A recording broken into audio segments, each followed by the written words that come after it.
This is Chick2Chick Uncut, raw and unfiltered.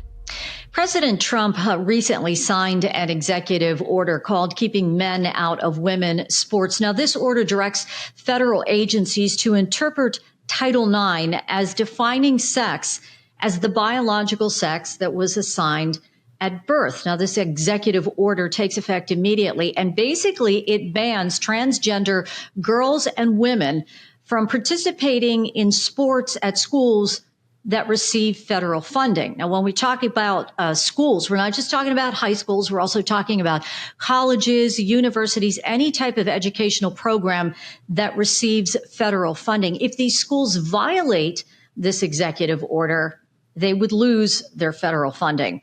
Now, this fight has been going on here in Pennsylvania for the last 4 years on a statewide level, largely spearheaded by Republican state lawmaker Representative Barb Gleim. Representative, thank you so much for coming on the podcast. You were there. You were at the White House when the president signed this executive order. You've been fighting this fight for 4 years. So how did you feel? What was that like to be there when the president signed this order? Well, Flora, I just want to say that it has been a 4-year-long fight with other colleagues as well who weren't able to be there that day. So I carried them with me. There were 5 prime sponsors on the original bill. And then the other part of this was I have colleagues all across the nation who carried the same bill, who I actually saw on that day. That great day of the signing. And we all celebrated together. It was very celebratory, a very happy atmosphere. Everybody was so, thankful and feeling blessed that the president was going to be signing this executive order. And he was sitting there at the desk with all of these little girls around him. A lot of them were little athletes. What were they doing? What was the mood coming from these kids? They were very happy. And of course, you had all of the brave women who have fought this fight also alongside legislators and other athletes like Riley Gaines and Paula Scanlon. And they were in the crowd with the other small athletes and older athletes, all celebrating behind the president. This invite seems like it just came up out of nowhere. When did you actually find out that you had been invited to go to the White House? Well, I'm on several forums, Title IX forums. So we had been hearing that this might happen. And I think that some of my colleagues received the invite who live further away sooner than I did. But I didn't actually get the invite until the day before the signing. And you were like, hey, whatever I got going on here, you canceled it immediately, I'm assuming, because when you get invited to the White House, you're going. Was it tough getting into the White House? What was the security like? What was that whole process like? No, they already had you on a list. So you just showed your ID. There were multiple checkpoints. I think I went through 3 before I actually went into the White House. There were a lot of security all around, also to point you in the right direction or where to go. And we just waited in the hallway until they opened the doors for seating. Yeah, we talked about this, that you've been fighting this fight for 4 years. And I know it was 4 years because I looked back and I was like, you were on this podcast almost 4 years ago when you started this. Why is this so important to you? Well, right away, when we heard the news that happened in Pennsylvania to Riley Gaines, the Leah Thomas incident, a few of the athletes, that were women in the House legislature got together and said, we've got to do something. We cannot go back 50 years and, have Title IX wiped out. So we had a strategy. We worked with multiple entities like the Pennsylvania Family Institute, the Independent Women's Forum, and I could go on. There's so many people that were instrumental in helping with this bill. But we had a strategy and we hit the airwaves and radio, television, social media, and we got out the word that, that women need to have their own category, that it is unfair from a competitive standpoint. It was unfair from a physical standpoint, and it was just plain a discrimination against women. So from the physical standpoint, why is it unfair? Well, like we've been saying for the last 4 years, biological male has just inherently, bigger lungs, bigger hands and feet, and a bigger heart. And there's no amount of drugs that they can take that will take that away. They have an inherent advantage over a biological female. So when you introduced this legislation 4 years ago, I know it wasn't pretty. Did you receive any threats of violence, death threats, intimidation? What did you endure? Yeah, so 4 years ago, it really wasn't in the media as much as it is now. And so, yes, we received death threats in my district office. My staff was amazing. We had people that protested outside of my office. We had, very terrible phone calls, and we had to unplug the fax machine. That's just to name a few. But we did have a lot of, backlash from the bill. So you didn't back down, though. I mean, you continued, you endured all of this intimidation is what I'm going to describe it as. Mm-hmm. And you didn't back down. Why not? Why didn't you say, you know what? I don't need this aggravation. I mean, death threats, Barb, and you did not back down. Yes. So, Flora, I have 2 girls of my own who also played sports. This was for the next generation as well, not just for the athletes that had actually gone through the experience of Title IX. I mean, when I started sports in high school, there were not nearly as many scholarships or podium opportunities as there are now. It has evolved over time.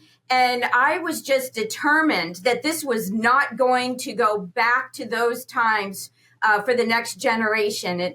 And you could see just now over the last 4 years how it's dangerous, physically dangerous. We have young girls who, were hurt. You saw the volleyball player that was hurt. You saw the Olympics where the boxing incident where those women didn't even have a chance. And this really, a lot of this started in Connecticut with the track and field. And, that was Selena Sewell, who came actually to Pennsylvania and testified in the House hearing that we had about everything that had happened to her. If you had heard Paula Scanlon's story, deeply impacted me. I knew that I was not going back after hearing those testimonies. Things have certainly changed over the last 4 years. Do you think, the influence of top athletes like Caitlyn Jenner and Martina Navratilova coming out and being so vocal and voicing their opposition to allowing transgender girls and women from playing on female sports, do you think that had a profound impact? I do. Any of those famous athletes who were coming out and saying, like, this is not fair as well, helped the cause that we were on. And I was, as soon as I introduced the bill, actually, it was Martina Navratilovan's attorney that I ended up speaking to right away to get some more in-depth information about the actual drugging that was having to take place within the competitive landscape. And we can go on and talk about the unfairness of that, and which wasn't reported on as much. And I think that I had talked to you about this before and 4 years ago, but, a woman is considered drugging herself if she has over 5 nanomoles of testosterone in her body. But yet the trans female was having a hard time getting down and below those 5 nanomoles and was being allowed to compete anyway. So we have multiple prongs, multiple aspects of the unfairness of having a biological male competing against a woman. And not to mention, just the psychological aspect of a male in the women's locker room, in the women's bathrooms, and that's just a privacy right there for most women who are competing. Yeah, they don't want to deal with that. How do you think schools are going to react to this executive order? And again, we're not just talking about middle schools and high schools. We're talking about colleges and universities as well. What do you think the reaction is going to be? And do you think any of them are going to try to cheat? Well, I think that they will go back and take a look at their policies and change them. And ever since Biden's executive order on August 1st of 2024, we have actually been conversing with schools in Pennsylvania saying, hold off on making any of these changes per this executive order, because we think it's actually going to get changed. Just based off of some of the things that President Trump had been saying. And so some schools did that. They were just waiting and to see. And now we have the executive order that did change this. And I do think that schools right now cannot afford to have their federal funding taken away. So, I think they're going to take a hard look at this.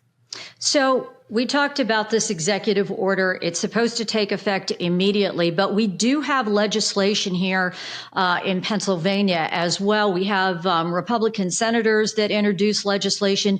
You've introduced legislation. What does your legislation say? And why do we need this if we have this executive order coming from the president? Well, we need it, number one, because states are sovereign. So they don't necessarily have to abide by the federal law. If a school wants to lose their federal funds, they can go ahead and allow trans females and female sports.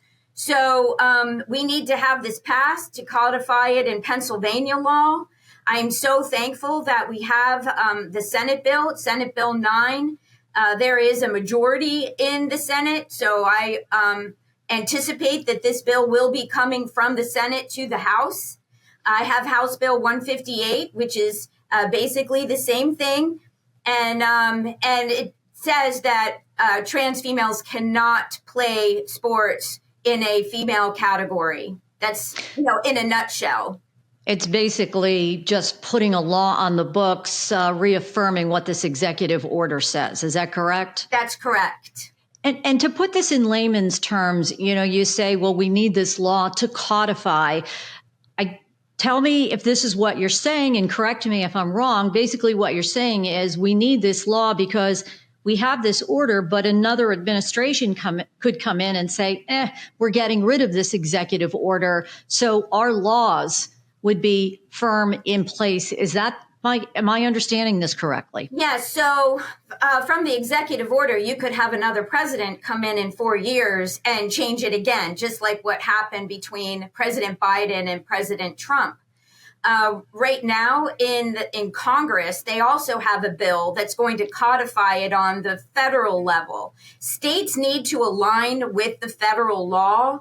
But you've seen in some of the other issues, I use medical or recreational marijuana as an example, where it is federally prohibited, but there were states that went ahead and allowed it anyway because they're sovereign. So we need to pass these laws on the state level in order to codify it in state level to align with the federal level. All right. So you tried this in the past. You had this legislation before, and although it passed the House and it passed the Senate, it was vetoed by our former Governor Wolf. What's different this time? Even if it passes the House and it passes the Senate, we still have a governor who's a Democrat in office. And what's different? He's probably going to veto it as well. He obviously could veto it. But 4 years later, like I said, there are polls in place that are pretty sound that say that 80% of the constituents across the nation agree that trans females should not be in women's sports. They should not be allowed to compete. They should not be allowed in women's bathrooms and locker rooms. So I think it's a little bit harder for Governor Shapiro to actually veto this bill, knowing that most of his constituents believe that we should have this bill. So we'll see what he does. And in the meantime, we will be working with our colleagues in the House. And I'm sure that the senators will be working with their colleagues in the Senate to have a veto power of 2/3 if Governor Shapiro decides to veto this. Well, there's two questions that I have. Do you think you will have that 2/3 majority vote to override a veto if that, in fact, is what he does? I think we have more of a chance this time, Flora, than we've ever had. That's how I'm getting the sense from colleagues on both sides. You also mentioned polls and, the majority of people support this, but Governor Shapiro, he's been very vocal, very outspoken about his support for LGBTQ rights. This falls right in line with that. So how do you convince him to say this is what most people want, even though he supports LGBTQ rights? Well, there's not much that a House member can do to get the governor to get on board with this. But there are plenty of grassroots. There are plenty of organizations that will be able to voice their opinions. I don't know if the Senate's going to have a hearing on this because it's been an issue for 4 years and we've already had a hearing. But I can guarantee you that women will be very vocal this time around in wanting to protect their rights under Title IX and their rights to privacy in private spaces. Have you heard anything from parents recently and certainly in light of this executive order being signed? Yes, a lot of parents are thankful. Again, they have young girls that are in sports that they want to have all the opportunities that my generation had. A lot of parents are definitely thankful and on board with this legislation. So we've talked extensively about the executive order. We've talked about why you fought this fight. Let's bring in the other side of this. Critics say that this is not fair. This is discrimination. You are further marginalizing these transgender girls and women who just want to fit in. They just want to fit in. So how do you respond to them when they say this isn't fair? And this is discrimination against the transgender community? Yeah, well, we want them to be able to feel like they fit in if that's what they want or that's what they need. But we're going to have to come up with this third category somehow where competition between women is competition between women. And there are certain sports that are co-ed, that are competitive, that perhaps they could enter into now until they have their own category at higher levels at the PIAA or the NCAA. But right now, they need to understand that a biological male in women's sports is unfair. It is not right. It takes opportunities away, and it's dangerous for women. So if they cared about women, they would actually find a different avenue and maybe we could help them. But they say they identify as being a woman and they want to be a woman and they want to participate in everything and anything that has to do with the female gender, and that you are taking away their rights by saying they can't participate. Right. Well, there is a biological reality to all of this. And unfortunately, having a trans female in women's sports is unsafe and unfair. And so we have to get back to reality and understand that there's going to have to be a third category if they really want to play a sport that is fair and competitive. Is that realistic, though, to create this potential third category? You've got women's sports, you've got men's sports, and then you have transgender sports. I mean, the transgender community is very small to begin with, and most of those probably most people in that category don't play sports. So is it really realistic to come up with a transgender category for these girls, the transgender community, to play sports? Yeah, I think it's realistic. It has to happen. And so I think that there's going to be athletes on several levels that will, help that community make it a reality. I feel optimistic about that because we are acknowledging the fact that they want to play sports. It just cannot be in the biological female space. You've been so passionate about this.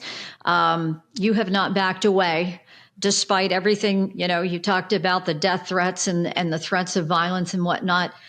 What's inside of you driving that passion? Why is this so critically important to you?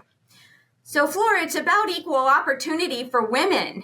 And I grew up in that era, like I said, where women really did have to fight for Title IX and fight for spaces on fields and, getting recognition from the NCAA as a sport. And so that's what makes me so passionate is I do not want to lose all those opportunities that we have afforded the next generation with their scholarships and podiums, spaces. And just the safety also throughout this whole, issue that we've been having. So I'm very passionate about it. I want to, really give kudos to all those girls and women out there who are in the fight to protect themselves. They deserve all the credit, Flora. I mean, women like I mentioned, Riley Gaines and Paula Scanlon and, Selena Sewell, all of them, and the young girls who have been saying, you know what, I have worked my whole life at this sport, but I am not going to play against a biological male. And so they are literally giving up, like the volleyball players out in San Jose, giving up their spots to make a point of saying this is not right. I give all the credit to them. They give me steam. They give me hope. And I'm going to keep fighting this fight. So where do we go from here in Pennsylvania? We do have this legislation in the Senate. We have your legislation in the House. How do you see this whole thing playing out? And do you think this is going to pass, before you guys recess for the summer? I don't know about that. It's really going to be up to the Senate, Flora. I mean, how hard they push this issue, if they're going to have a hearing, if it's negotiated in the budget. There's all sorts of avenues for this bill. But we have the President of the United States behind us. And so we'll see what we can get done in Pennsylvania. So the timing issue of it might be uncertain, but you're feeling pretty confident that this time it's going to go through, and maybe this time you will have the governor's blessing? I don't know if we'll have the governor's blessing. I don't know. It depends on how much pressure he feels from his constituency. But we are going to be pushing on this issue this year. All right. And as we wrap up this conversation and this podcast, any parting words, any parting thoughts? And again, just to be there at the White House to see this and to be there for that moment. Yeah, we've worked hard over the last 4 years. I encourage anybody watching the podcast to get involved, stand up for women and girls in sports, and protect them, protect their opportunities. And we are going to go full bore on this and hopefully get some momentum behind it. All right, Representative Gleim, thank you so much for coming back on the podcast almost 4 years later. I can't even believe it's been that long, but thank you so much. We really appreciate it. Thank you, Flora. Very important issue, again, as we discussed with Representative Gleim, although we have this executive order from the president saying that transgender females and women can no longer play on these sports teams. If these schools they could lose their federal funding. Here in Pennsylvania, we need a law on the books to solidify all of this in case a new administration comes in and changes that executive order. So This conversation is far from over. It's going to be a continuing process, especially here in Pennsylvania, trying to get these laws changed. Thank you so much for tuning in. Please head over to our YouTube channel, Chick2Chick USA. Like and subscribe. That way, when we come out with a new podcast episode, you'll get an alert on your phone so you will know to tune in. Thanks again for tuning in. Have a great day, and we'll be back with a new podcast episode soon.